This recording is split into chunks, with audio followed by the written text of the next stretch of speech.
तो सुशांत मौत मामले से जुड़ी इस वक्त की बड़ी खबर हम आपको बता रहे हैं। एनसीबी रिया चक्रवर्ती की कॉल डिटेल खंगाल रही है। रिया के सभी दौरे और पार्टियों की जानकारी जुटाई जाएगी। सुशांत के दोस्तों की भी कॉल डिटेल खंगालेगी एनसीबी।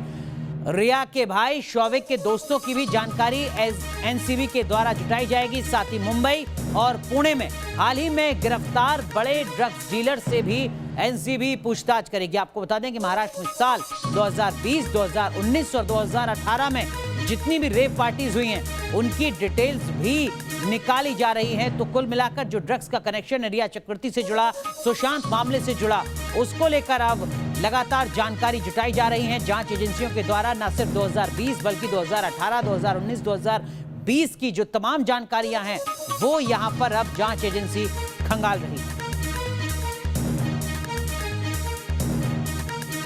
तो कुल मिलाकर सीबीआई ने सुशांत केस की जांच तेज कर दी है। रिया के ड्रगिस्ट कनेक्शन की बात सामने आ रही है। कई बड़े सवाल भी खड़े हो रहे हैं। जो सवाल बड़े खड़े हो रहे हैं उनसे रिया की मुश्किलें बढ़ रही हैं। मसलन सवाल यह कि क्या सुशांत के खिलाफ साजिश रची जा रही थी? सुशांत को ड्रग दिया जा रहा था क्या? सुशांत को छिपाकर खतरनाक पदार्थ खिलाया गया? क्या सुशांत को ड्रग एडिक्ट बना दिया गया था? व्हाट्सएप चैट में रिया के ड्रग कनेक्शन का खुलासा हुआ है, जिसके बाद ये सवाल कहीं ज्यादा गहराते हैं। दरअसल में ड्रग सप्लायर के संपर्क में रिया चक्रवर्ती थी। इस तरीके की जानकारी अब सामने आ चुकी है। तो लगातार शिकंजा कसता जा रहा है। जांच एजेंसियां हर पहलू की पड़ताल यहां पर कर रही हैं। 3 तस्वीरें आपके सामने। ड्रग्स की सच्चाई क्या है, अब इस पहलू की भी जांच सीबीआई के द्वारा, जांच एजेंसी के द्वारा की जा रही है। क्या ड्रग्स के चलते सुशांत सिंह राजपूत की मौत हुई? इस तरीके के सवाल भी खड़े हो रहे हैं। खासकर सुब्रमण्यम स्वामी ने भी अपने ट्वीट में जिस ओर इशारा किया उसके बाद ये सवाल और ज्यादा गहराते हैं। एक रिपोर्ट देखिए। सुशांत सिंह केस का ड्रग्स कनेक्शन क्या है? रिया चक्रवर्ती का ड्रग्स सप्लायर से रिश्ता क्या है?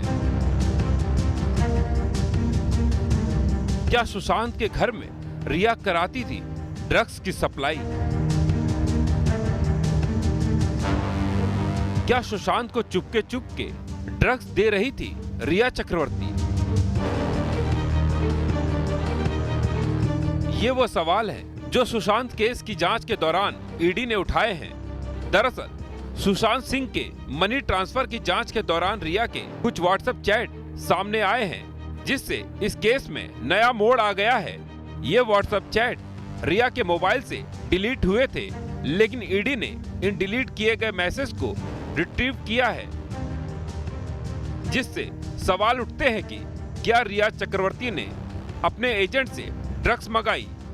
क्या रिया और डीलर के बीच ड्रग्स की लेन देन हुई? क्या ड्रग्स खरीदने का सिलसिला मार्च 2017 से अप्रैल 2020 तक चला?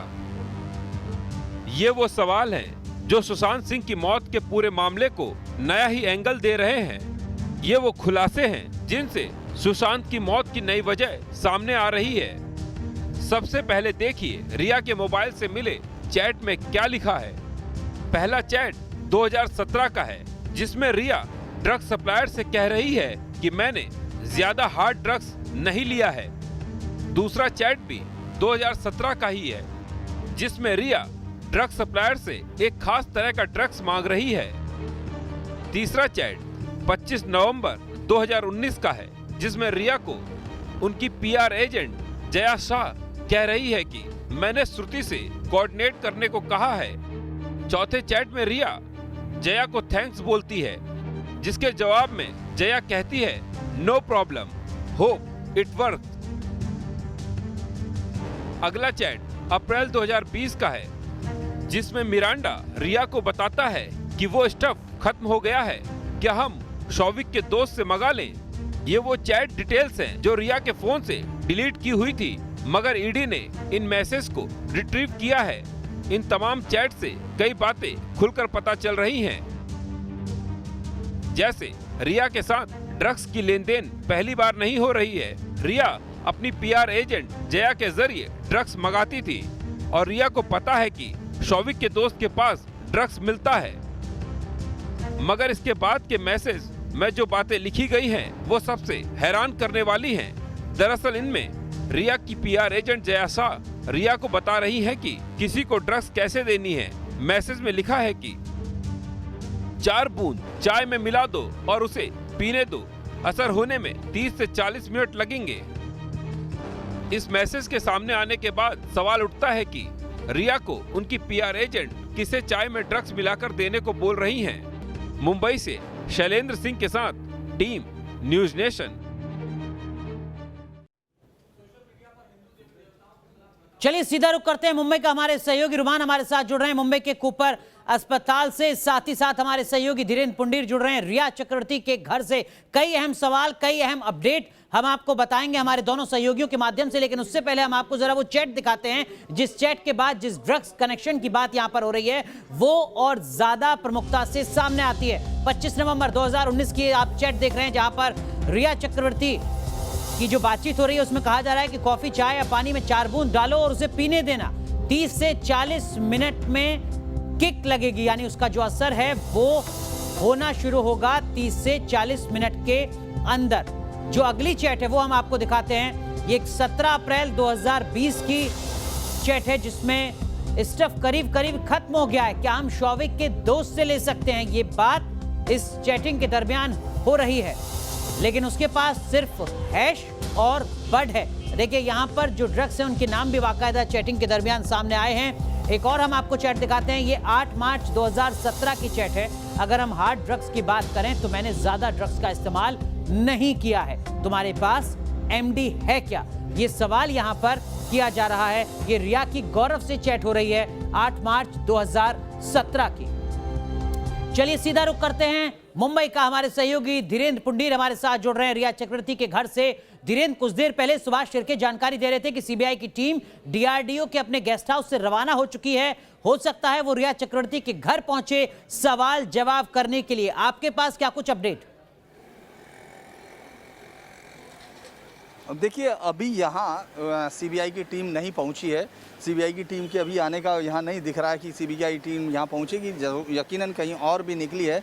लेकिन मैं ये बताना चाहूँगा कि अनुराग, एक और तीसरी जो एजेंसी है, जो सेंट्रल एजेंसी है, पहले ईडी और उसके बाद सीबीआई और अब एनसीबी, इस सब में रिया जो है सेंटर में आती जा रही है। इसीलिए उनके घर के पास आप देखेंगे कि अभी इस समय ज़रूर सन्नाटा है, लेकिन एनसीबी की टीम उन तमाम चैट्स का जो है विश्लेषण कर चुकी है और ये देख रही है कि इसमें क्या केस बन सकता है, क्या हो सकता है। इसीलिए एक टीम भी उनकी यहाँ भेजी जा रही है। मुंबई एक टीम आएगी और वो टीम ये एनालाइज करेगी कि आखिर इसमें किस लेवल तक, क्या सिर्फ ये कंजप्शन है, क्योंकि ये जो चैट है ये सिर्फ कंजप्शन की तरह बातचीत नहीं कर रही है, इसके अलावा कुछ बयान भी हैं। इसके अलावा मैं ये बताना चाहूँगा कि इस चैट के अलावा कुछ बयान भी हैं जो इस तरफ इशारा कर रहे हैं कि कुछ ड्रग पेडलर्स के साथ कनेक्शंस था, बातचीत थी, उसमें वो किस लेवल तक जा रही थी ये देखना है। और उसके बाद उस लेवल के पास जाने के बाद ये देखना है कि ये क्या केस वाकई एनडीपीएस की तरफ जा सकता है। यानी एक एजेंसी जो सुशांत के मौत पर शुरू होती है, उसमें अब ये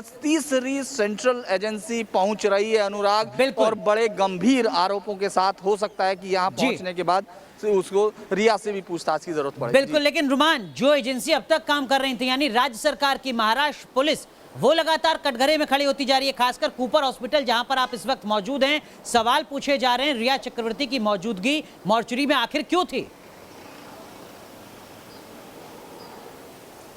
देखिए, बिल्कुल सबसे बड़ी बात यही है कि अगर मुंबई पुलिस ने अपना काम सही से किया होता तो शायद सीबीआई को, ईडी को, या फिर अब नारकोटिक्स कंट्रोल ब्यूरो इस मामले में जांच में आ रहा है, इनके आने की जरूरत ना पड़ती। ये कूपर अस्पताल है जहां पर सुशांत सिंह राजपूत का पोस्टमार्टम हुआ था। जो दिल्ली के एम्स के फॉरेंसिक डॉक्टर्स की टीम है, उसने सीधे तौर पर उस पर कई सवाल उठा दिए हैं। मौत का समय नहीं है, फॉरेंसिक फॉर्मेलिटीज़ कई सारी ऐसी हैं जो उस पोस्टमार्टम रिपोर्ट में पूरी नहीं की गई, और इसी वजह से जो पोस्टमार्टम करने वाले डॉक्टर्स थे उनसे पूछताछ करने के लिए सीबीआई की टीम कूपर अस्पताल आई है। और साथ ही साथ रिया चक्रवर्ती किस तरीके से मौत में पहुंची, इस बात की भी जांच की जा रही है, क्योंकि राज्य के ह्यूमन राइट्स जो संगठन है उसने नोटिस जारी करके पूछा है कि रिया यहाँ पर कैसे पहुंची थी। बहुत सारे झोल हैं पोस्टमार्टम रिपोर्ट में, और जो सीबीआई ने अपने एक्सपर्ट से जो ओपिनियन लिया पोस्टमार्टम रिपोर्ट पर, उसको देखते हुए जो पोस्टमार्टम करने वाले डॉक्टर थे उनसे सघनता से पूछताछ चल रही है। बिल्कुल, तो सवाल यहाँ पर एम्स की एजेंसी ने भी खड़ा किया है, जैसा हमारे सहयोगी रुमान यहाँ पर बता रहे हैं, और सवाल लगातार खड़ा हो रहा है कूपर अस्पताल पर और साथ ही साथ महाराष्ट्र की मुंबई पुलिस पर। लेकिन इन सब के बीच जिस ड्रग्स की बात यहां पर रिया चक्रवर्ती की इस चैटिंग में सामने आ रही है, उस ड्रग्स का मतलब क्या होता है, उस ड्रग्स का असर क्या होता है, मनोचिकित्सक से बात की है हमारे सहयोगी राहुल डवास ने। वो भी हम आपको बताएंगे, वो क्या कहते हैं वो हम आपको दिखाएंगे। लेकिन इन सब के बीच जिस एमडी का जिक्र यहां पर हो रहा है, उस एमडी का मतलब होता है हार्ड ड्रग, एमडीएमए। एमडी दरअसल में शॉर्ट फॉर्म है, एमडीएमए का जो पूरा नाम है वो भी हम यहां पर आपको दिखा रहे हैं। दरअसल में ये वो ड्रग्स हैं जिनको कुछ और शब्दों के साथ या कहिए कि सिर्फ 2 अक्षरों के साथ यहां पर चैटिंग के दरमियान इस्तेमाल किया जा रहा था। रेव और नाइट क्लब पार्टियों में इसका इस्तेमाल होता है। जिस ड्रग का जिक्र यहां पर रिया चक्रवर्ती की इस व्हाट्सएप चैट में हो रहा है, दरअसल में यूरोप से मुंबई तक इसकी तस्करी होती है, ये जानकारी भी अब सामने आ रही है। और एनडीएमए को एक्सटेसी भी कहा जाता है। तो इस तमाम कनेक्शन को अब निकालने की कोशिश की जा रही है। और देखिए जरा, एमडीएमए की एक गोली की कीमत 1000 रुपए है। यहां पर 4 बूंद की बात कर रही हैं रिया चक्रवर्ती। लेकिन इन सब के बीच ये अपने आप में बड़ा सवाल है कि इन ड्रग्स का मतलब क्या है और इन ड्रग्स का असर क्या पड़ता है, और ड्रग्स का असर क्या पड़ता है किसी भी शख्स के ऊपर। यही समझने की कोशिश राहुल डवास हमारे सहयोगी ने की है। मनोचिकित्सक शाह साहब से बात की है, आप भी देखिए। डॉक्टर संतोष शाह हमारे साथ बात करने के लिए हैं। इनके अंडर देश का सबसे बड़ा नशा मुक्ति केंद्र तिहाड़ जेल में चलता है। सर, अगर आपसे बात की जाए, क्योंकि आपके अंडर ही सबसे बड़ा नशा मुक्ति केंद्र चलता है, फिलहाल जो स्थिति नज़र आ रही है कि एक व्यक्ति, एक बॉलीवुड का एक्टर जो यंगस्टर है, टैलेंटेड है, जो डिप्रेशन से गुजर रहा है, वो ड्रग्स का एडिक्टेड हो जाता है, कितना असर पड़ेगा? और डिप्रेशन का जो पेशेंट होता है उसमें ड्रग्स लेने की टेंडेंसी हो सकती है, क्योंकि उससे उसको हैप्पीनेस मिलता है, यूफोरिएंट होता है ड्रग्स, तो लेने की टेंडेंसी होती है। अगर उसको अवेलेबल है ड्रग्स, उसको कोई अगर प्रोवाइड करता है तो उसमें ज़्यादा चांस होता है कि वो पर्सन ड्रग का सेवन कर सके। उसे लगता है कि थोड़े समय के लिए हम ठीक हो रहे हैं, लेकिन लॉन्ग रन में उसकी कंडीशन और ख़राब हो जाती है और वर्सन हो जाती है, डिप्रेशन का सीवियरिटी और बढ़ जाता है। तो लॉन्ग टर्म में इसका बहुत ही एडवर्स इफेक्ट पड़ता है। जो पर्सन माइल्ड डिप्रेशन का है, मॉडरेट डिप्रेशन का, वो सीवियर डिप्रेशन में जा सकता है। तो सर्टेनली इसका एक नेगेटिव इम्पैक्ट है उस पर। सर, अगर थोड़ा सा एक्सप्लेन कर सके स्टार्टिंग इम्पैक्ट क्या पड़ता है जब वो ड्रग्स लेगा व्यक्ति? अगर सुशांत राजपूत को एक एग्जांपल के तौर पे ले ले, डिप्रेशन में ड्रग्स लेगा तो कितना फील गुड, किस तरीके से उसकी सोच होती है, और आदी होने के बाद कितनी नकारात्मकता आ जाती है, नेगेटिविटी आ जाती है? इनिशियली इसका ड्यूअल इफेक्ट होता है। इनिशियली पॉजिटिव इफेक्ट देता है, पर्सन का कॉन्फिडेंस लेवल बहुत ज़्यादा बढ़ जाता है, बहुत ही ज़्यादा उसको हैप्पीनेस मिलता है, बहुत ज़्यादा एनर्जी लेवल बढ़ सकता है, परफॉर्मेंस बढ़ सकता है उसका अपने काम में। लेकिन लॉन्ग रन में उसकी जितने भी पॉजिटिव इफेक्ट हम देखें, उसका सारा नेगेटिव होता है। उसका डिप्रेशन होने का चांस बहुत ज़्यादा होता है, टेम्परामेंटल प्रॉब्लम बहुत ज़्यादा कॉमन है, एग्रेशन, इम्पल्सिवनेस और इंटरपर्सनल प्रॉब्लम बहुत ज़्यादा होता है। मनी की डिमांड बढ़ जाती है, क्योंकि उसमें एक्सपेंसेस होता है, एक्स्ट्रा एक्सपेंसेस, तो उसको एक मनी अर्न करने की उसको एक कंपल्सन हो जाता है कि हमें इतना पैसा ड्रग्स के लिए चाहिए होता है। तो लॉन्ग टर्म में बहुत ज़्यादा पर्सनालिटी पे एक एडवर्स इफेक्ट डालता है और पर्सनालिटी ही पूरी बदल जाती है इस पर्सन की। सर, एक सवाल ये भी उठता है कि जो ड्रग्स का आदी हो जाए, अगर उसे ड्रग्स ना मिल पाए तो कैसी तलब होती है, तो कैसी स्थिति होती है? आपके पास तो 1500 पेशेंट है ऐसे, और ऐसे में क्योंकि रिया का नाम भी आ रहा है, अगर कोई ड्रग प्रोवाइडर हो, वो प्रोवाइड करना उसके हाथ में हो, तो वो कितना मोल्ड कर सकता है ऐसे व्यक्ति को जो ऑलरेडी डिप्रेशन से जूझ रहा है और जिसे ड्रग्स की तलब भी है? हाँ, डिप्रेशन और ड्रग का क्रेविंग दोनों अलग चीज़ें हैं। अगर ड्रग क्रेविंग की हम बात करें तो ड्रग क्रेविंग में पर्सन किसी भी हद तक जा सकता है, उसको उस ड्रग को किसी भी कीमत पे चाहिए, उसके लिए कितना ही पैसा पे करना पड़े, उसे कुछ भी करने के लिए तैयार होता है। ऐसे भी हम लोग केस देखे हैं कि दवा लेने के लिए दूसरे का वैसा काम वो कर बैठता है जो कभी लाइफ में उसने सोचा भी नहीं होगा करने का। तो ड्रग की क्रेविंग ऐसी चीज़ होती है जो पर्सन किसी भी हद तक जा सकता है। डिप्रेशन का कंडीशन एक अलग कंडीशन है। डिप्रेशन ड्रग से होता है, ड्रग लेने से होता है, और डिप्रेशन वाले पेशेंट में ड्रग लेने की टेंडेंसी होती है, लेकिन ड्रग क्रेविंग में पर्सन किसी भी हद तक जा सकता है। तो क्या वो ये माना जाए कि जो व्यक्ति उसे ड्रग्स देगा वो उससे पूरी तरह से कंट्रोल में हो जाएगा? मनोचिकित्सक के रूप में आपको लगता है कि वो पूरा मेंटल कंट्रोल रख सकता है? अगर डिपेंडेंस बहुत ज़्यादा सीवियर है और विड्रॉल बहुत ज़्यादा है, क्रेविंग बहुत ज़्यादा है, तो उससे वो मोल्ड हो सकता है। अच्छा, परिवार पे क्या असर पड़ता है कि क्या वो जो अपना उसका पीयर ग्रुप है, जो फ्रेंड ग्रुप है, जो फैमिली है, उससे टूटने लगता है, कटने लगता है ऐसी स्थिति आने पर? बिल्कुल, फैमिली से कट ऑफ होना शुरू हो जाता है इस तरह के लोगों का, क्योंकि वो चाहते हैं कि हम ये चीज़ फैमिली में पता नहीं चले, फैमिली से शेयर नहीं करना चाहता है, और उसका जो इंटरेक्शन है अपने फ्रेंड्स से, अपने सोशल सर्किल से, वो भी कम हो जाता है, और सडनली फैमिली से तो कम होता ही होता है। डॉक्टर शाह, अगर एक डॉक्टर के रूप में बात करें तो क्या ये संभव है कि एक व्यक्ति जो डिप्रेशन में है, एक व्यक्ति जो ड्रग्स का आदी हो चुका है, उसका ड्रग्स इतना ज़्यादा हो जाए, क्रेविंग की बात करें, ओवरडोज की बात करें, कि उसे पता ना हो उसके साथ क्या हो रहा है, चाहे वो हत्या का मामला बने या खुद ही मेंटल कंडीशन ऐसी हो जाए कि सुसाइड यानी आत्महत्या की तरफ अग्रसर हो जाए। हाँ, इंटॉक्सिकेशन के स्टेज में ऐसा हो सकता है। अगर व्यक्ति ने सब्सटेंस बहुत ज़्यादा क्वांटिटी में लिया हो और वो इंटॉक्सिकेशन के स्टेज में चला गया हो, तो उस कंडीशन में वो अनकॉन्शियस हो जाता है और उसका जान भी जा सकता है। अगर कोई उसे मर्डर करे तो पता हो सकता है कि उसे पता नहीं चले, किसी भी तरह का हार्म उसको किया जा सकता है इंटॉक्सिकेशन के स्टेज में। और सुसाइड का रास्ता भी अपना सकता है। सुसाइड भी बहुत कॉमन है, ड्रग अब्यूज़ में, ड्रग डिपेंडेंस में, क्रेविंग में सुसाइड बहुत कॉमन है। तो जो भी, चाहे वो रिया हो या कोई भी, जो उसे ड्रग्स ला के देगा, वो उसके लिए खुदा है, वो उसका भगवान है और उसके लिए वो कुछ भी कर सकता है और ऐसी स्थिति में भी जा सकता है कि उसके साथ कुछ हो रहा हो, उसे पता ना चले या हत्या और आत्महत्या की स्थिति में वो व्यक्ति पहुंच जाए। वीडियो जर्नलिस्ट मुकेश कुमार के साथ राहुल डबास, न्यूज़ नेशन, दिल्ली। तो सुना आपने मनोचिकित्सक डॉक्टर शाह को, जो बहुत ही सरल शब्दों में बता रहे हैं कि अगर कोई शख्स एमडीएमए ड्रग्स ले रहा है तो किस तरीके से वो उसकी शिकंजे में फंस सकता है। हमारे सहयोगी हमारे साथ जुड़ रहे हैं, धीरेन्द्र पुंडीर और रुमान मुंबई से लगातार। रुमान, यहां पर जो मनोचिकित्सक डॉक्टर शाह बात कह रहे हैं, ये तो लगभग वैसी बात है जैसी सुब्रमण्यम स्वामी ने इशारा की थी अपने ट्वीट में, कुछ ऐसी बात जैसी कि सुशांत सिंह राजपूत के परिवार के जो वकील हैं वो लगातार कह रहे थे।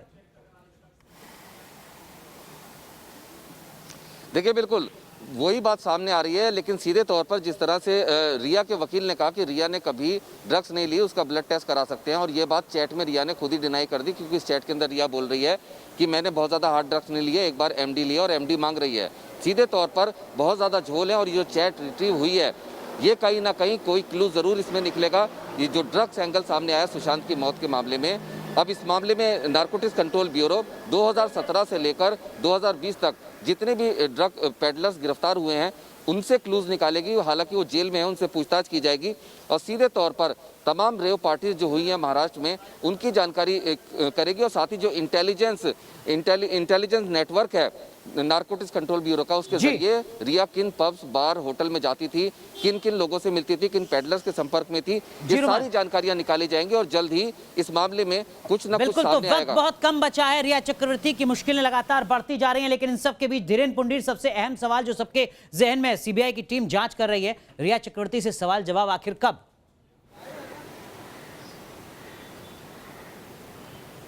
देखिए, अब वो सब चीज़ें लगभग जीरो इन हो चुकी हैं। तमाम चीज़ें अगर हम देखें, आसपास के लिए पूरी ग्राउंड तैयार कर ली सीबीआई ने।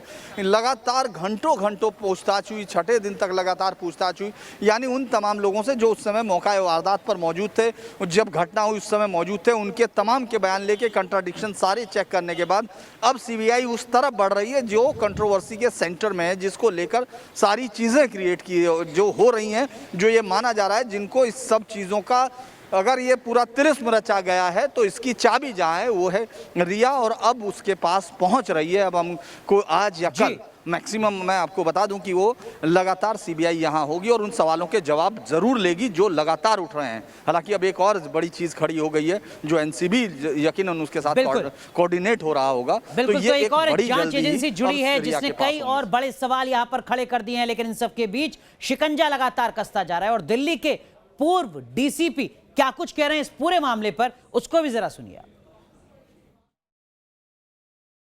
देखिए, एमडी ड्रग्स का जो केमिकल नेम है मैथोलिन डाईऑक्सी मेथाम्फेटामाइन है।